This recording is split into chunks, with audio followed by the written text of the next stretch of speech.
오늘부터 수도권에선 밤 10시까지 최대 6명 모임이 가능합니다. 자영업자는 거리 두기 4단계 장기화에 반대하는 심야 차량 시위를 예고했습니다. 5차 재난지원금 신청 첫날 지급 대상으로 정한 소득 수준을 두고 형평성 논란이 이어졌습니다. 카드사 홈페이지와 앱 접속엔 장애가 이어졌습니다. 고발 사주 의혹과 관련해 김웅 의원이 내가 고발장을 만들었다고 밝히는 통화 녹취록이 공개됐습니다. 박범계 장관은 고발장 전달자로 지목된 손준성 검사를 두고 윤석열 전 총장이 손 검사를 활용한 걸로 파악한다고 했습니다.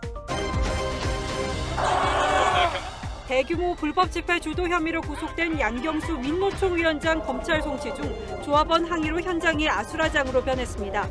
양 위원장은 다음 달 총파업을 독려했습니다.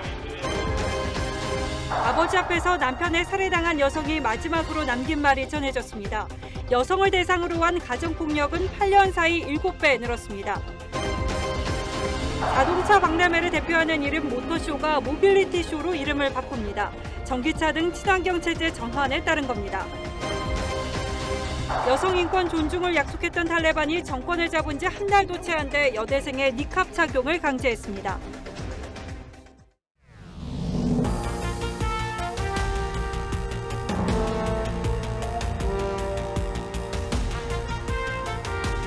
시청자 여러분 안녕하십니까? 뉴스9의 신동욱입니다. 오늘부터 수도권 방역이 일부 완화됐습니다. 식당과 카페 영업시간이 밤 10시까지로 1시간 연장됐고 모임이 가능한 인원도 접종 완료자 4명을 포함해 최대 6명까지 허용됩니다. 자영업자들의 고충을 고려해 사회적 거리 두기 조치를 일부 완화한 건데 실제로 현장 상황은 어떤지 저희 취재진을 서울 강남역 주변의 번화가로 내보냈습니다. 자, 황선영 기자 어떻습니까? 사정이 좀 나아져 보입니까? 네, 지금 시간인 밤 9시면 지난주까지만 해도 이곳에 있는 모든 식당들이 문을 닫았을 시간인데요. 지금은 1시간 연장 조치로 곳곳에 손님들이 들어찬 모습입니다. 실제 제 뒤쪽을 보시면 지금 시간까지도 고기를 굽고 있는 손님들의 모습 보실 수 있습니다. 하지만 거리두기 연장 조치로 인해서 실제 효과를 보지 못한 가게들도 있었고 또 일찌감치 문을 닫은 가게들도 쉽게 찾을 수 있었습니다. 네, 그래서 이곳에서 20년째 고깃집을 운영하고 계시는 사장님과 실제 체감이 어떠신지 말씀 나눠보겠습니다. 네, 안녕하세요. 네, 오늘부터 거리두기 완화 조치가 시행됐는데 좀 체감이 어떠실까요? 네, 오늘부터 1시간 완화가 되어서 좀 기대를 했는데요. 기대에는 좀 못 미치는 것 같고요. 젊은 층들이 대부분 2차 접종 완료자가 아니라서 실효성은 좀 없는 것 같습니다. 그래서 시간과 인원을 대폭적으로 완화해 주지 않으면은 너무 힘든 상황이 계속되는 것이죠. 네, 말씀 감사합니다. 네, 실제 이곳에 있는 상인들은 백신 인센티브의 효과를 제대로 누리지 못하고 있다는 답변이었습니다. 네, 실제 모레부터 전국 자영업자 비상대책위원회는 거리두기 장기화에 따른 반대급부로 전국 차량 시위를 열겠다고 예고했습니다. 지금 저희가 주장하는 것은 10시가 아닙니다. 뭐 식당 카페 안에서 10시 했다, 9시 했다. 9시 했다, 10시 했다. 이거 뭐 거의 장난이죠. 생색내기에 불과하다. 백신 인센티브 사각지대인 유흥업주들의 반발도 감지됩니다. 이번 조치로 노래방과 PC방 등도 밤 10시까지 영업이 가능하지만 유흥시설은 제외돼 계속 문을 닫아야 합니다. 서울 강남역에서 TV조선 황선영입니다. 예, 빨리 사정이 좀 나아지기를 바라겠습니다. 뿐만 아니라 오늘은 전국적으로 학생 등교가 확대된 첫날입니다. 수도권 방역 4단계 지역은 학생의 3분의 2가 그리고 비수도권 지역에서는 전면 등교가 시작됐는데 전남 광양에서 중학생 21명이 무더기 확진되며 학교 문을 열자마자 등교를 중단시키는 일이 벌어졌습니다. 오선열 기자가 그 현장에 다녀왔습니다. 학생들이 책가방을 메고 정문을 들어섭니다. 좋은 아침입니다. 안녕하세요. 소독과 발열 체크를 한 뒤 책상마다 투명 가림막이 설치된 교실로 들어섭니다. 수도권 등 4단계 지역은 오늘부터 초중고등학교 전교생 가운데 3분의 2 등교가 시작됐습니다. 2달 만에 학교 와서 친구들 봐서 너무 좋아요. 임시선별진료소 앞에 검사 대기자들이 100m 가까이 늘어섰습니다. 지난 4일 전남 광양의 한 중학교에서 1학년 1명이 확진됐습니다. 학생과 교직원 등 500여 명을 전수검사한 결과 일요일인 어제 학생 20명이 추가 확진 판정을 받았습니다. 집단 감염이 발생한 이 중학교는 오는 17일까지 원격 수업으로 대체됐습니다. 지난 나흘 동안 전국의 학생 확진자는 하루 평균 140명에 이릅니다. 학부모들은 불안감을 호소합니다. 학부모들이나 아니면 직장에 다니는 부모들도 생각을 해야 되니까 꼭 수업이 불쌍하지 않나? 나는 그렇진 않습니다. 충남 아산의 한 초등학교도 지난 3일 이후 16명이 확진되면서 오늘부터 일주일 동안 등교가 전면 중지됐습니다. TV조선 오선열입니다. 코로나19 신규 확진자는 1,375명으로 어제가 휴일임을 감안해도 모처럼 숫자가 좀 줄었습니다. 정부도 서서히 일상 회복 방안을 고민 중인데 아직 위드 코로나라는 표현에는 대단히 신중한 입장입니다. 백신 접종 속도 그리고 다가오는 추석 연휴 코로나 확산 상황이 위드 코로나로 갈 수 있는 가장 중요한 징검다리가 될 전망입니다. 그리고 그 핵심은 여전히 4단계를 적용 중인 수도권에 있겠죠. 정은혜 기자가 보도합니다. 서울 은평구의 한 교회. 지난달 30일 첫 확진자 발생 후 교인과 가족 등 21명이 감염됐습니다. 교회 관계자가 어디 외부에서 접촉이 있어서 확진 가족끼리 전염되고 친구한테 검사되고.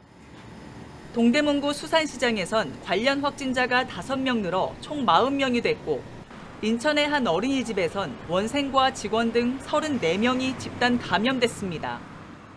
9주째 고강도 거리두기에도 새 집단 감염이 잇따르며 수도권의 일평균 확진자는 전주보다 3.9%포인트 늘었고 재생산 지수도 이를 넘었습니다.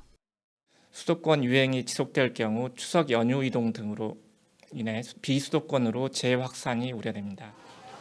정부는 유행 안정과 높은 접종률을 전제로 단계적인 일상 회복 방안을 검토하고 있다고 밝혔습니다. 코로나 상황이 진정되어 나가면 방역과 일상을 조화시킬 수 있는 새로운 방역 체계로의 점진적인 전환을 모색할 수 있을 것입니다. 하지만 추석 확산 우려에 여전히 불안정한 백신 공급 계획도 변수입니다. 접종률이 빠르게 올라가지 않으면 늘어날 가능성이 많습니다. 잇따르는 오접종도 숙제입니다. 다음 주 독감 접종까지 시작되면 더욱 늘어날 것이란 우려에 정부는 접종 기간별 백신 유효 기간을 전수 점검하겠다고 밝혔습니다. TV조선 정은혜입니다. 추석 연휴를 앞두고 5차 재난지원금 신청이 시작됐습니다. 다 아시는 것처럼 전 국민의 88%에게 한 사람당 25만 원씩을 준다는 거죠. 일단 건강보험료를 기준으로 한다고는 하는데 대체 나는 왜 못 받는다는 것인지 이해할 수 없다는 반응이 첫날부터 적지 않게 터져나왔습니다. 여러분은 혹시 재난지원금 받을 수 있는지 혹시 알고 계신지요? 송병철 기자가 취재했습니다. 30대 직장인 최모 씨는 오늘 재난지원금 대상 여부를 확인했다가 지급 대상이 아니라는 통보를 받았습니다. 건강보험료로 판단한 소득 기준이 하위 88%를 넘었다는 겁니다. 맞벌이지만 돈을 그렇게 많이 버는 것도 아니고 넉넉하지도 않은데 저희만 못 받으니까 좀 소외되는 것 같고. 직장인 커뮤니티에도 불만글이 속출합니다. 15억 원짜리 주택에 주식 투자액 5억 원인 직장 동료는 지원금을 받았다거나 재산 없는 1인 가구는 탈락했다는 등 지급 기준을 도무지 알 수 없다는 내용입니다. 정부의 잣대와 실제 살림살이의 역전을 두고 불만이 터져 나온 겁니다. 2019년 소득세가 기준인 자영업자들도 탈락이 속출했습니다. 열심히 일을 해가지고 세금 내가지고 하는데 당연히 우리가 받아야 되는데. 100% 지급이 예고됐던 경기도에선 도민들이 혼란에 빠졌습니다. 도의회 반대로 예산안 통과가 늦어지면서 차질이 빚어진 겁니다. 11조 원 규모의 지원금은 다음 달 29일까지 신청이 가능하고 신청 다음 날 지급됩니다. TV조선 송병철입니다. 오늘 국회 법사위에선 국민의힘 윤석열 후보가 검찰총장 시절 고발을 사주했다는 의혹과 관련해서 긴급 현안 질의가 진행됐습니다. 예상했던 대로 여야가 거친 설전을 벌였는데 박범계 법무장관은 처음으로 수사 가능성까지 언급했습니다.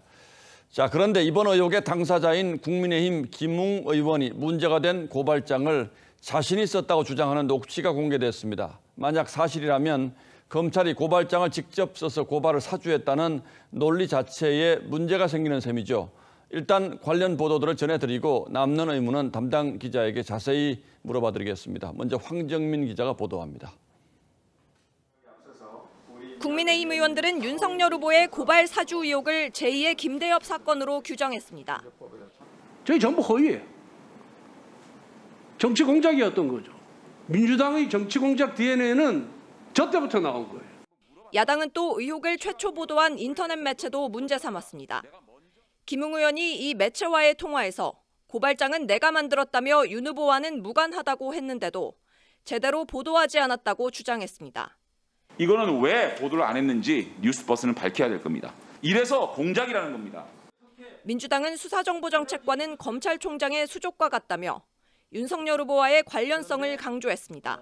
수사정보정책관은 총장의 수족이나 다름이 없고 총장이 지시했다고 보는 게 합리적이지 않겠습니까? 윤석열 전 검찰총장과 손준성 담당관 사이에는 그 이상의 관계가 저는 있었다고 생각합니다.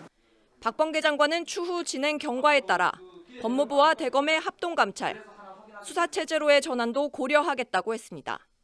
이런 가운데 김웅 의원에게 고발장을 전달했다고 지목된 손준성 당시 수사정보정책관은 입장문을 통해 고발장을 작성하지 않았고 김 의원에게 전달한 사실도 없다며 법적 대응을 예고했습니다.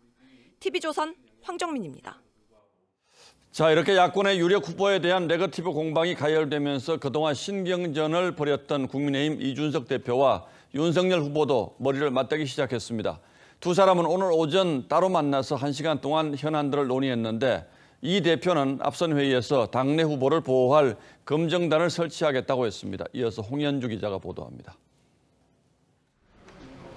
이준석 대표는 여권의 네거티브 공세가 강해지고 있다는 걸 지적하며 보호 대책을 강구하겠다고 했습니다. 우리 후보들을 적극적으로 보호하고 또 검증할 수 있도록 조직 설치를 재차 검토하겠습니다. 윤석열 후보와의 연결고리가 불확실한 상황에서 여권이 고발 사주 의혹을 부풀리고 있다고 보고 당 차원의 대응을 추진하는 겁니다. 이 대표는 회의 직후 윤 후보를 1시간 동안 따로 만났습니다. 7월 말 치맥 회동 이후 한 달 반 만입니다. 화합하면서 즐겁게 노래도 좀 틀고 버스 앞으로 갈 수 있었으면 좋겠습니다. 윤 후보는 고발 사주 의혹이 정치 공작이라며 여권의 공세에 정면 반박했습니다. 정치 검사들과 여권이 소통을 해가면서 수사 사건들을 처리해 나간 것 자체가 그게 정치 공작 아니겠습니까? 하지만 홍준표 후보는 당이 나서서 대처하면 불공정 경선이라며 반발했습니다. 당이 특정 후보한테만 감싸고 이번에 성관이처럼 그래 하면 다른 후보들이 가만히 있겠습니까? 야권 후보 대상 여론조사에서 홍 후보가 5주 연속 상승하며 처음으로 선두권에 오른 조사가 나오자 여권에선 반색했습니다.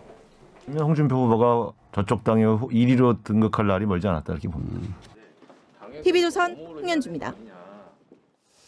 예, 뭔가 이상한 것 같긴 한데 이 고발장을 정말 누가 만들었는지 그 과정에 윤석열 전 총장이 개입했는지 그리고 대선 경선을 앞두고 지금 이게 세상에 나타난 이유가 뭔지 궁금한 점이 하나둘이 아닙니다. 정치부 이채림 기자에게 직접 좀 물어보겠습니다. 자, 이 기자, 오늘 공개된 이 녹취록이라는 게 이 고발장을 보도한 뉴스버스가 김웅 의원에게 확인 전화한 전화 통화 녹취록을 얘기하는 거죠. 전화 통화는 몇 번이나 있었습니까? 네, 그러니까 이 보도가 나온 게 지난 2일입니다. 그런데 이 해당 매체는 2일과 그리고 앞선 1일 두 차례의 통화를 했습니다. 뉴스버스는 오늘 오전에는 이 중에 둘째 날인 2일의 녹취만 공개를 했습니다. 김 의원의 발언 중에서 김건희 씨 건의 경우에는 윤 후보 측이 문제 삼고 싶었을 수도 있겠다라는 내용이 있는데 이 부분을 제목으로 뽑아서 보도를 한 겁니다. 하지만 녹취록 전문을 보면 김 의원의 발언 대부분은 기억이 안 난다, 모른다 이런 내용인데 고발 사주 의혹에 힘을 더하는 추측성 발언에 방점을 찍은 겁니다. 자, 그러니까 뉴스버스 측이 공개한 녹취록이 있고 또 오늘 국회 법사위에서 야당 의원이 공개한 녹취록이 있지 않습니까? 이건 다른 겁니까, 그러면? 네, 맞습니다. 오늘 장제원 의원이 국회에서 공개한 게 바로 말씀드렸던 두 개의 통화 중에 첫날의 내용입니다. 그러니까 여기에는 김 의원이 최강욱 의원에 대한 공직선거법 위반 고발장을 내가 직접 썼다. 윤석열 총장이나 검찰과는 전혀 상관이 없다. 이렇게 말한 부분이 있습니다. 하지만 해당 매체는 이 부분을 보도하지 않았습니다. 자, 그러니까 야당에서는 김웅 의원이 직접 썼다고 얘기한 부분을 뉴스버스가 의도적으로 빼놓고 보도했다. 이렇게 보고 있는 건가요? 네, 맞습니다. 그러니까 이 매체가 윤 후보 측이 이 고발을 사주했다. 이렇게 의혹을 제기할 수 있을 만한 상황으로 연결시킬 수 있는 이런 정황들만 선택적으로 보도했다. 이렇게 보고 있는 겁니다. 오늘 일부 언론들은 고발장 내용을 입수해서 보도하기도 했는데요. 이 언론들은 정원 유착, 좌파 정권 유지 등 이런 표현을 들어서 검찰 공소장 같다, 공안 검사의 흔적이 물씬 남다 이런 분석을 달았습니다. 하지만 윤석열 캠프는 이 고발장을 검사가 작성했다고 보기엔 너무 투박하다면서 시민단체나 제3자가 작성했을 가능성이 높다고 반박을 했습니다. 예, 그리고 또 하나 고발장을 작성한 시점과 논란이 불거진 시점이 잘 맞지 않는다 이런 주장도 있는데 이거는 무슨 얘기입니까? 네, 이 부분은 명예훼손 피해자로 김건희 씨와 함께 윤석열 총장의 측근이었죠. 한동훈 검사장이 들어간 부분에 대한 문제 제기입니다. 이 고발장이 김웅 의원에게 전달된 게 지난해 4월 3일인데 MBC의 채널A 사건 보도 나흘 뒤였습니다.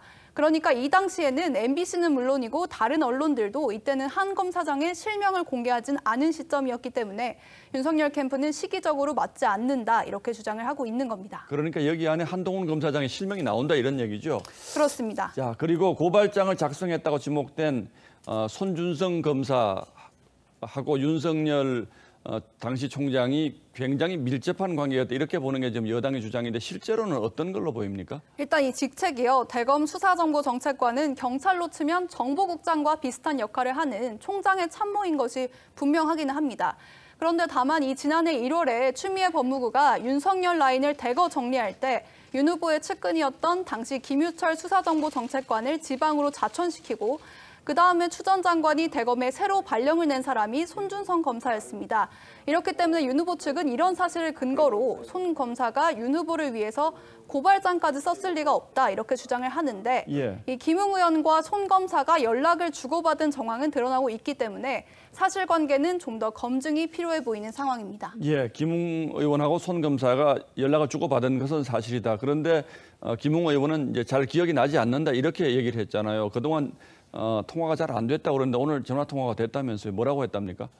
네, 그동안 김웅 의원이 참 연락을 받지 않았었는데 오늘 저희가 조금 전에 연락이 됐습니다. 이 김 의원은 당 측에 최강욱 의원에 대한 고발장 초안을 잡아준 건 맞다면서도 그러니까 이 뉴스버스 측에서 이런 문의를 했을 때 자기는 그 고발장인 줄 알고 이거를 이렇게 얘기를 한 거다라고 했는데 오늘 고발장을 보니까 자신이 평소에 쓰는 방식과는 아주 다르다 이렇게 얘기를 했습니다. 그러니까 이 고발장은 본인이 쓴 것이 아니다라고 분명히 확인을 한 셈이군요. 그렇습니다. 그러니까 초안을 먼저 썼던 건 맞는데 이 다음에 누군가가 수정을 한 것 같다. 내가 쓴 게 그대로는 아니다. 이렇게 해명을 했습니다.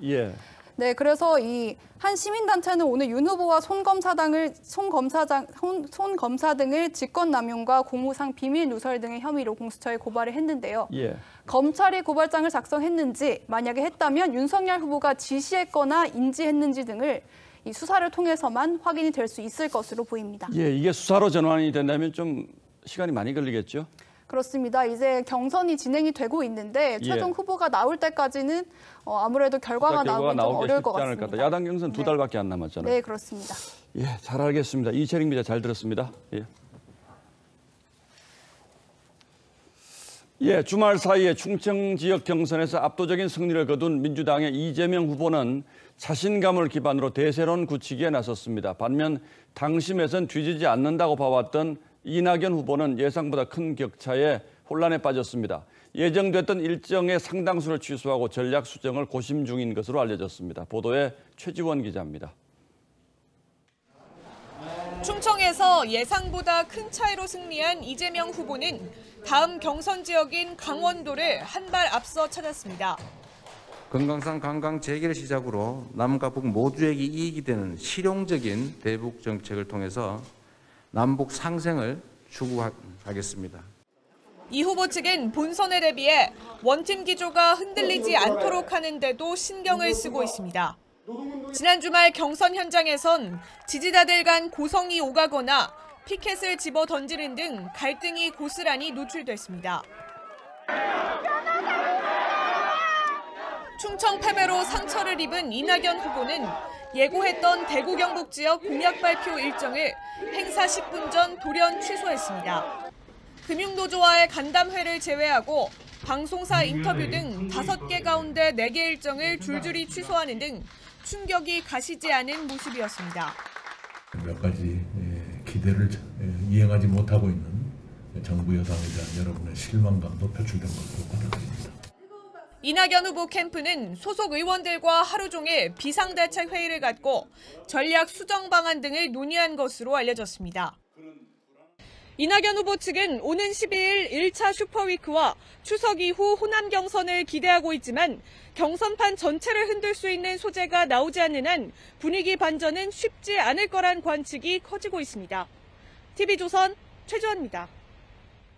국민의힘이 민주당 지지자들을 여론조사에서 제외하는 이른바 역선택 방지 조항을 대선 경선에 적용하지 않기로 최종 결정하면서 정점으로 치닫던 후보 간 갈등은 일단 봉합됐습니다. 하지만 절충안으로 본선 경쟁력을 묻기로 한 걸 두고도 홍준표, 유승민 후보 등이 불만을 표시하고 있어서 불씨가 완전히 꺼진 건 아닙니다. 앞으로 남은 쟁점은 어떤 게 있는지 박경준 기자가 짚어봤습니다. 국민의힘 선관위는 역선택 방지 조항을 제외하는 대신 1차 경선에서 여론조사 비중을 낮추고 당원 투표 20%를 반영하기로 했습니다. 또 최종 3차 경선에선 가상 대결 형식으로 본선 경쟁력을 묻기로 결정했습니다. 여권의 유력한 후보와 우리 후보와 1대1로 놓았을 때 어떤 그게 나오느냐. 대외적으로는 후보들 모두 수용 의사를 밝혔지만 셈법은 복잡합니다. 홍준표, 유승민 후보 측은 당내 행사까지 보이콧해가며 요구를 관철했지만 이번엔 특정 후보에 유리해 보인다. 무당 설계를 따져볼 것이라며 불만을 숨기지 않고 있습니다. 불씨가 좀 남아있어요. 뭔가 하면 본선 경쟁을 할 때 또 문화 문제가 또 남아있어요. 이 때문에 지난 4월 보궐선거 야권 단일화 당시 여론조사 문구를 놓고 벌어졌던 신경전이 재현될 거란 관측도 나옵니다. 다만 윤석열 후보 측은 단일화 때와 달리 문구는 크게 문제되지 않을 것이라고 했습니다. 국민의힘은 10월 말이나 늦어도 11월 초까지는 여론조사 문구를 확정해야 합니다. 이와 함께 이달부터 본격화될 TV토론의 시기와 방식을 놓고 갈등이 재현될 가능성이 여전히 남아있습니다. TV조선 박경준입니다. 대규모 불법 집회 주도 혐의로 구속된 양경수 민노총 위원장이 검찰에 넘겨졌습니다. 그런데 이 과정에서 민노총 조합원이 호송차를 막아서면서 이 현장이 한때 아수라장으로 변하기도 했는데요. 양 위원장은 조합원의 총파업을 재차 독려했습니다. 정준영 기자입니다.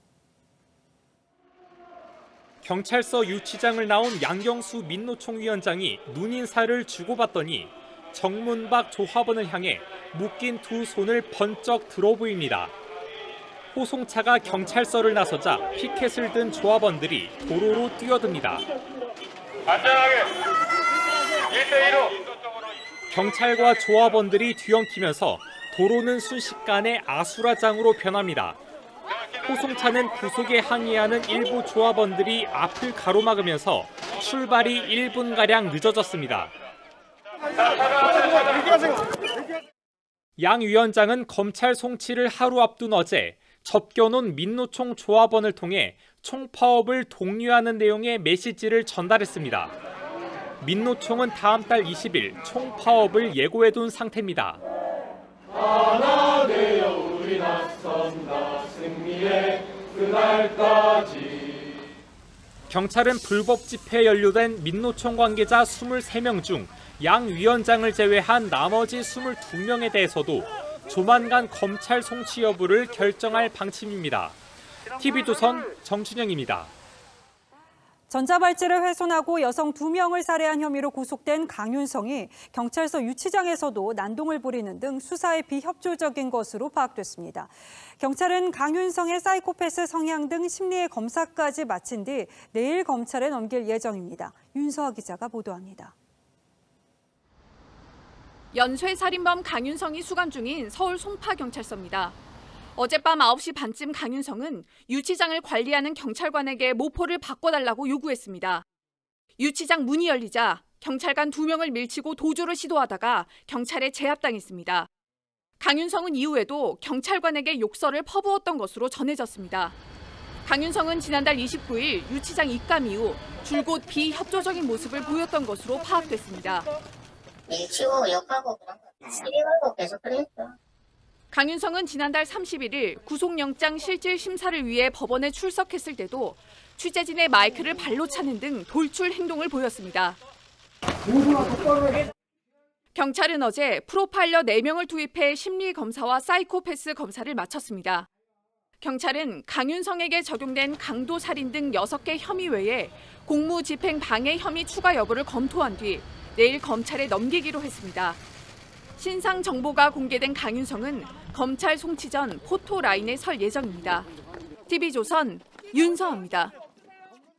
전자발찌 착용 상태에서 또 사고가 벌어졌습니다. 이번엔 심야 외출 제한 규정을 어기고 술을 마시던 30대가 단속에 나선 보호 관찰관을 폭행했습니다. 이성진 기자입니다.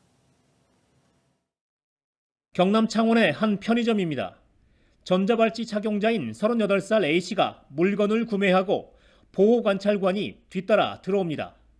계산을 마치고 나온 A씨는 귀가를 종용하는 보호 관찰관 B씨 얼굴을 주먹으로 2차례 때렸습니다. 오늘 새벽 4시쯤 경남 창원 시내의 한 편의점 앞에서 전자발찌를 찬 A씨가 술에 취해 보호 관찰관을 폭행했습니다. 술에 만취돼가지고 신세 한탄을 계속했는데 살기 싫다고 이런 말을 좀 자주 했습니다.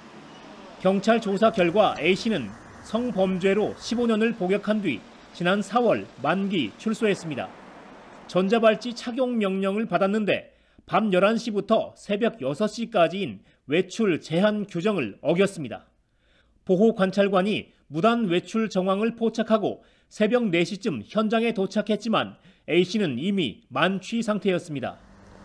일반적인 사람이 생각할 수 없는 그런 시간대에 나오는 경우가 있습니다. 서울 북부지검은 전자장치 부착 등에 관한 법률 위반 혐의로 40대 남성을 조사 중입니다. 이 남성은 보호관찰소 경고를 무시한 채 PD를 사칭하며 여성들에게 접근해 사진이나 만남을 요구한 것으로 알려졌습니다. TV조선 이성진입니다. 남편이 장식용 도검으로 아내를 살해한 사건이 충격을 안겼는데요. 이 여성이 마지막으로 남긴 말이 듣는 이를 울립니다. 끝까지 자신의 아이들을 걱정했습니다. 여성이 느끼는 삶의 만족도는 어떤가 살펴봤더니 결혼을 기점으로 차이를 보였고 이번 사건같이 여성이 가정폭력을 당하는 일은 8년 사이에 7배나 는 것으로 파악됐습니다. 오늘 포커스는 대한민국 여성의 삶에 맞췄습니다. 우리 애들 어떻게? 가정폭력에 시달리다 결국 남편에게 목숨을 잃은 엄마가 남긴 마지막 말입니다. 장식용 도검에 숨진 피해자의 친구라는 A씨는 남편이 평소 아이들 앞에서도 폭력을 썼고 지난 4월에도 목을 조르고 위협했다며 남편을 엄벌에 처해달라고 호소했습니다. 아마 트러블이 한 2달, 3달 전부터 가정불화가 있었나 봐. 가정폭력 검거 건수는 5만 277건, 전년보다는 20%, 2011년보다는 7배 이상 늘었습니다. 성폭력도 1.5배 늘었는데 하루에 여성 280여 명이 폭력에 시달리고 있는 겁니다. 발생 자체의 증가가 주된 원인일 수 있으나 사회적으로 인식이 변화된 점, 그리고 개인적 일로 인식하였던 폭력에 대한 감수성이 제고된 점. 여성의 사회 안전인식은 남성보다 10%포인트 가까이 낮은 27.6%였고 범죄에 대해 안전하다고 느낀 여성은 20%에 불과했죠. 일상도 순탄치 않았습니다. 여성 임금은 남성의 70%에도 미치지 못하고 있고 돌봄의 책임은 여전히 여성에게 있죠. 여성 관리자 비율은 20%로 OECD 평균인 33.2%에 훨씬 못 미칩니다. 여전히 과학기술 분야 등에서는 여성의 진입 장벽이 존재하는 등 일부 업종에서 성별 분리 현상이 지속되고 있습니다. 그럼에도 여성의 삶에 대한 만족도는 62%로 남성보다 높았죠. 특히 20대 여성은 남성보다 5%포인트 높은 70%가 삶에 만족했는데 60세 이상은 절반으로 낮아집니다. 사회초년병까지는 여성과 남성이 별 차이가 없다가 결혼을 하고 아이를 낳고부터는 여성들이 느끼는 삶이 팍팍해진다는 거죠. 여성이 육아에 대한 책임을 지게 되고 경력 단절이 생기고 나서는 이전 직장 이력이라는 것은 거의 존중이 되지 못하는 게 현실입니다. 그래서인지 지난해 여성 1인 가구는 333만 9천 가구로 20년 전보다 2.6배 늘었고 출산율은 0.84명으로 역대 최저였습니다. 뉴스9 포커스였습니다. 지난달 충남 천안의 한 아파트 지하 주차장에서 불이 나 무려 차량 600여 대가 타는 일이 벌어졌었죠. 최근에도 대형 지하 주차장에서 잇따라 불이 나는 아찔한 상황이 일었는데 시민이 벌인 초기 진화가 대형 화재를 막았습니다. 이민재 기자입니다. 아파트 지하 3층 주차장에 서 있던 자동차 아래쪽에서 불꽃이 튑니다. 갑자기 차 위로 불길이 치솟더니 뿌연 연기가 순식간에 지하 주차장으로 퍼집니다. 원래 출근해야 되는데 불이 심하게 날 것 같아서 본네트에서 퍽퍽 터지는 소리가 나더라고요. 지난 1일 새벽 5시 7분쯤 울산의 한 아파트 지하 주차장에서 불이 났습니다. 신고한 주민과 관리사무소 직원은 지하 주차장에 있던 이 소화전으로 초기 진화에 나섰습니다. 당시 지하 주차장에는 자동차 500여 대가 있었지만 다행히 추가 피해는 없었습니다. 울산에서는 지난달 25일 쇼핑몰 지하 2층 주차장에서도 불이 났습니다. 달려온 직원 8명이 차를 둘러싸고 소화기를 뿌린 덕분에 대형 화재를 막을 수 있었습니다. 지하 2층이 127대를 주차할 수 있는데 만차 상황이었습니다. 옆에도 차량이 있어서 불이 번질 위험이 있었습니다. 충남 천안에서는 지난달 11일 아파트 지하 주차장에서 불이 나 주차 차량 666대가 불타고 주민 15명이 중경상을 입었습니다. TV조선 이민재입니다. 자동차 박람회를 대표하는 이름 모터쇼가 점차 사라질 것으로 보입니다. 이동수단을 의미하는 모빌리티 쇼로 이름을 바꾸는 건데요. 세계의 주요 완성차 업체가 전기차 등 친환경 체제로의 전환을 선언한 마당에 당연한 일이기도 합니다. 내연기관 자동차의 퇴장이 한층 빨라지고 있습니다. 박상현 기자입니다. 세계 3대 모터쇼 중 하나인 독일 프랑크푸르트 모터쇼. 70년 만에 모터쇼 대신 모빌리티 쇼로 이름을 바꾸고 장소도 IT 도시인 미넨으로 옮겼습니다. This year we have a new concept and a new venue. The IAA will be an exhibition, a mobility platform and a dialogue forum all at the same time. 내연기관이 주를 이루던 신차 공개도 전기차가 꿰찼습니다. 현대차는 미넨 현지에서 2045년 탄소 중립을 전 세계에 선언했습니다. Born into the world with zero emissions, renewable energy, and 100% carbon neutral planet. 제네시스는 아예 2025년부터 전기차만 생산하기로 결정했습니다. 내연기관의 본고장 독일 자동차 브랜드들도 전기차 전환에 적극적입니다. BMW는 향후 10년 동안 1000만 대의 전기차를 공급하겠다는 계획이고 폭스바겐도 한 번 충전에 500km 가까이를 달릴 수 있는 SUV 전기차를 공개했습니다. 벤츠 역시 베스트셀링 모델의 전기차 버전을 최초로 선보였습니다. This car really embraces all senses. Here it is, the new EQE. 전시회 명칭과 장소까지 확 바꾼 모터쇼. 전기차 시대의 전환을 전 세계에 알리고 있습니다. TV조선 박상현입니다. 계속해서 식당 물가 소식입니다. 이 정부가 일주일에 2번 이른바 계란 회의까지 열면서 계란값 잡기에 나서고 있지만 아직 한 판당 6,000원대로 고공행진 중입니다. 5,000원 초반대를 유지하던 지난해로 돌아갈 수 있을까요? 김자민 기자의 보도입니다. 올해 초 10,000원에 육박했던 30개 계란 한 판 값은 6,400원. 지난달 7개월여 만에 6,000원대로 내려왔지만 소비자가 느끼는 계란값은 여전히 비싸기만 합니다. 못 느끼겠어요. 근데 항상 오면 비슷한 가격인 것 같아요. 지난달 계란 가격은 지난해 동월 대비 54.6%가 올랐습니다. 석 달째 50%대 상승세입니다. 식당에선 장조림에 계란 대신 메추리알을 쓰고 서비스로 내놓던 계란찜은 자취를 감췄습니다. 계란찜 자체를 예전에는 뭐 서비스로 그냥 고기 시키면은 계란찜 하나 주고 그렇게 했거든요. 아예 그게 이제 없어지는 거죠.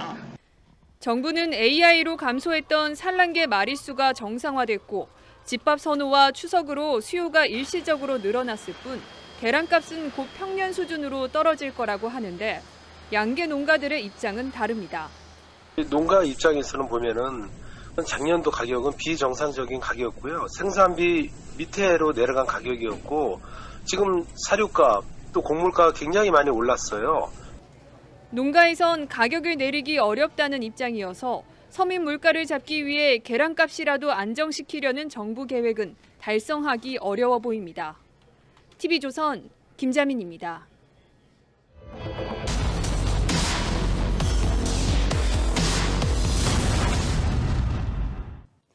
이 고가의 명품 브랜드 구매에 적극적인 연령층으로 2030 세대가 떠오르고 있죠. 하지만 부담스러운 가격에 또 한정판 제품은 구매도 어려워서 일부 젊은 층은 모조품으로 대리만족을 하기도 하는데요. 심지어 명품으로 불리는 브랜드의 쇼핑백까지 인기라고 합니다.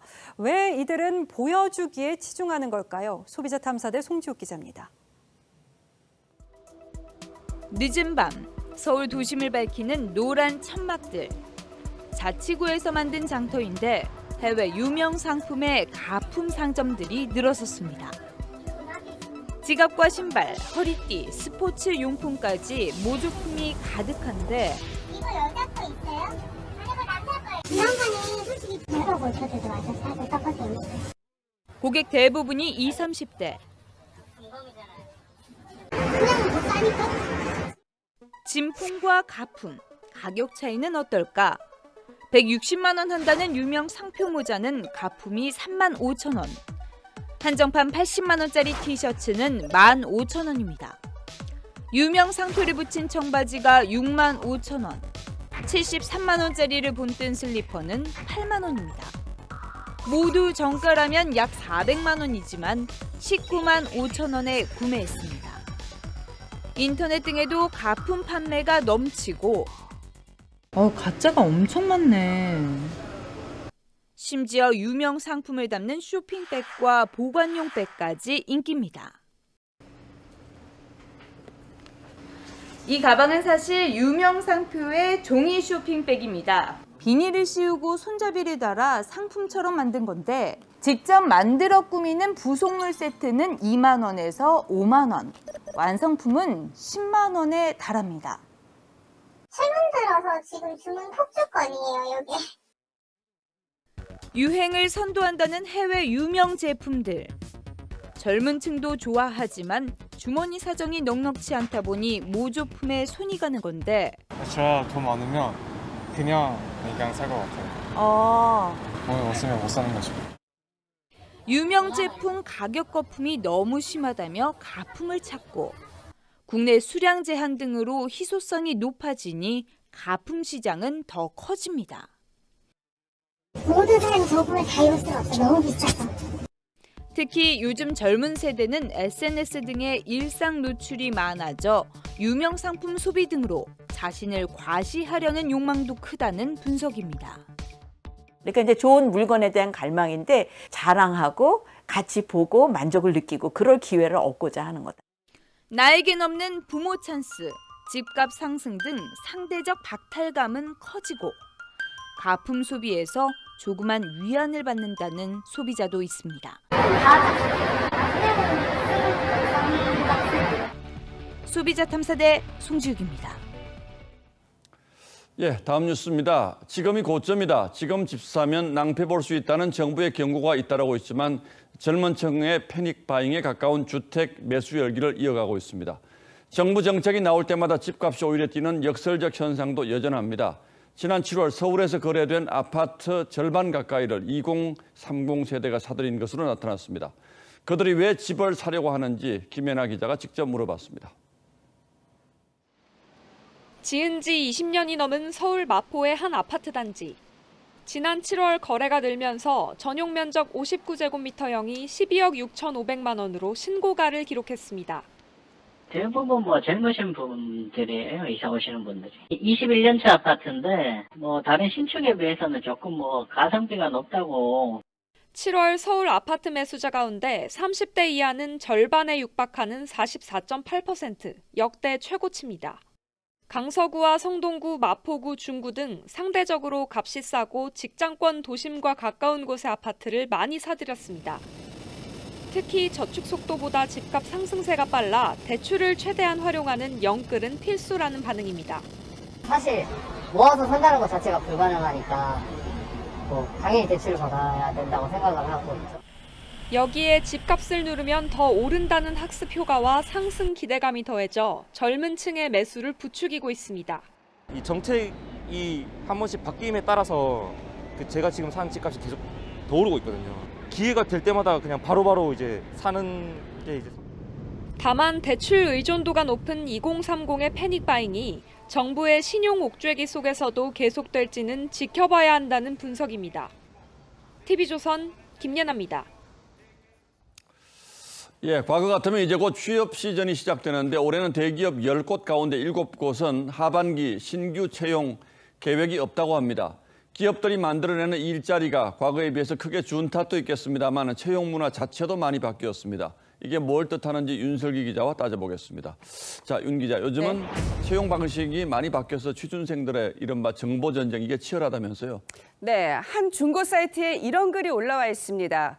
S대 게시판에 들어갈 수 있는 아이디를 10만 원에 빌려줄 수 있는 사람을 찾는다는 겁니다. 작성자는 정보를 얻기 위해 2, 3일 동안 게시판을 볼 목적이라고 했는데요. 이렇게 취업준비생들 사이에서 S대 게시판 아이디는 거래가 이루어질 만큼 인기라고 합니다. 이곳에 기업들의 채용 정보가 가장 많고 가장 빠르기 때문인데요. 인턴 자리를 구하려는 것도 인기 이유 중에 하나입니다. 예, 요즘은 인턴 사원을 거치는 것도 하나의 코스처럼 여겨지는데 그래서 인턴 경쟁률이 또 어마어마하다면서요? 네, 일례로 올 상반기 인천국제공항 사무직 인턴의 경우 26명을 뽑는데 1,379명이 지원해 경쟁률 53대 1을 기록했습니다. 이렇게 인턴 경쟁률이 높아지면서 취준생들 사이에선 인턴이 금턴이란 말이 유행하고 있습니다. 기업들이 경력직 채용을 선호하면서 인턴 경력을 많이 쌓을수록 취업에 유리해지기 때문이죠. 예, 결국 신입사원보다는 경력사원을 선호하고 또 대규모 공채보다는 필요할 때 뽑는 채용 문화, 이게 이제 자리 잡아가고 있는데 이렇게 하는 이유는 뭡니까? 네, 기업 입장에선 공채로 신입사원을 뽑을 경우 실무 교육을 별도로 해야 합니다. 반면 경력직은 곧바로 실무 투입이 가능해 이 같은 교육 비용을 줄일 수 있죠. 실제 국내 5대 그룹 중 4곳이 공채를 폐지하면서 경력직 수시 채용이 대세로 자리 잡는 분위기입니다. 취업 전략도 이런 변화에 맞춰 짜야 한다고 전문가들은 조언하죠. 단순히 삼성그룹에 갈 거야가 아니라 삼성전자의 DS 부분에 인사 부분에 갈 거야. 이런 식으로 구처해가지고 지원하는 게. 취업 준비생들에게는 이런 변화가 어떤 의미가 있을까요? 네, 인턴을 통해 희망하는 직무를 경험할 기회가 늘었기 때문에 실제 일이 적성에 맞는지 미리 가늠할 수 있게 됐습니다. 즉, 공채 시험으로 입사할 때보다 진로 선택에 있어 실패를 겪을 가능성을 줄일 수 있죠. 자, 그러려면 자기 적성에 맞는 일단 인턴을 구하는 것이 굉장히 중요하겠는데 자, 이것도 쉽지가 않겠죠? 맞습니다. 취업 경쟁률이 인턴 경쟁률을 높이면서 취준생들 사이에선 이러다 인턴을 하기 위한 인턴이 나오는 게 아니냐는 말까지 나오고 있습니다. 이렇게 불붙는 취업 경쟁에 우려의 목소리도 크죠. 인턴도 자리 얻기가 힘들어질 경우에는 20대의 사회초년생들한테는 낙담이 될 텐데요. 사회초년생들에게는 자꾸 고비고비들이 많이 생긴다. 예, 신입 공채든 인턴이든 경력 채용이든 기업이 일자리만 충분히 공급한다면 사정이 훨씬 나아질 텐데 그렇지 않다는 데 근본적인 문제가 있는 거겠죠. 그렇습니다. 예, 윤슬기 기자 잘 들었습니다.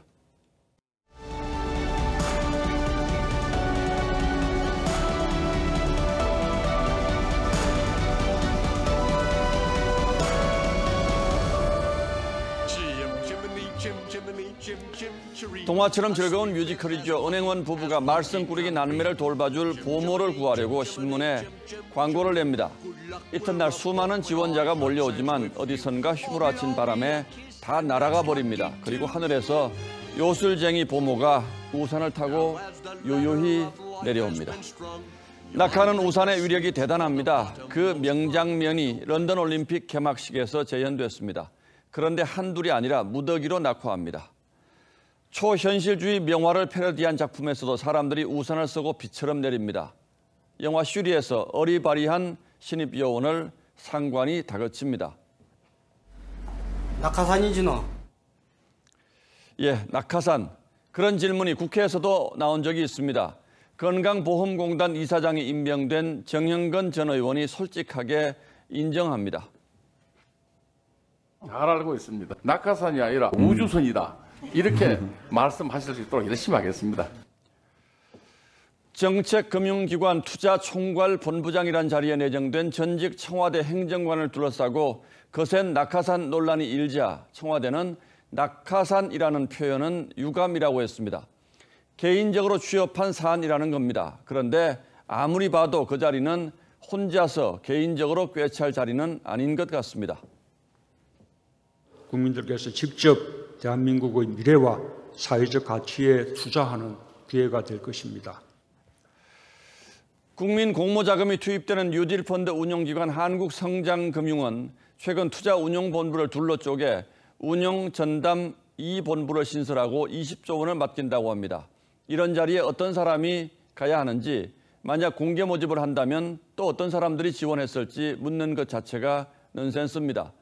그런데 조국 전 민정수석 당시 민정실 행정관을 지낸 내정자는 금융 자격증이나 자산 운용, 투자 경력이 없다고 합니다. 사실상 문외한이라는 얘기죠. 문재인 정부 출범 후 금융공공기관에서 재직한 임원 셋 중에 하나가 친정부 인사나 퇴직 관료들이라는 집계가 있습니다. 그런데 아시다시피 그 낙하산이 어디 금융계에만 떨어졌겠습니까? 대통령은 취임 후 사당 대표를 만난 자리에서 공기업 낙하산과 보훈 인사는 없을 것이라고 약속했습니다. 그런데 임기 말이 되도록 하늘에서 우산 쓰고 내려오는 사람들이 끊이질 않아서 청명한 가을 하늘 보기가 부끄럽습니다. 9월 6일 앵커의 시선은 낙하산도 정도껏이었습니다.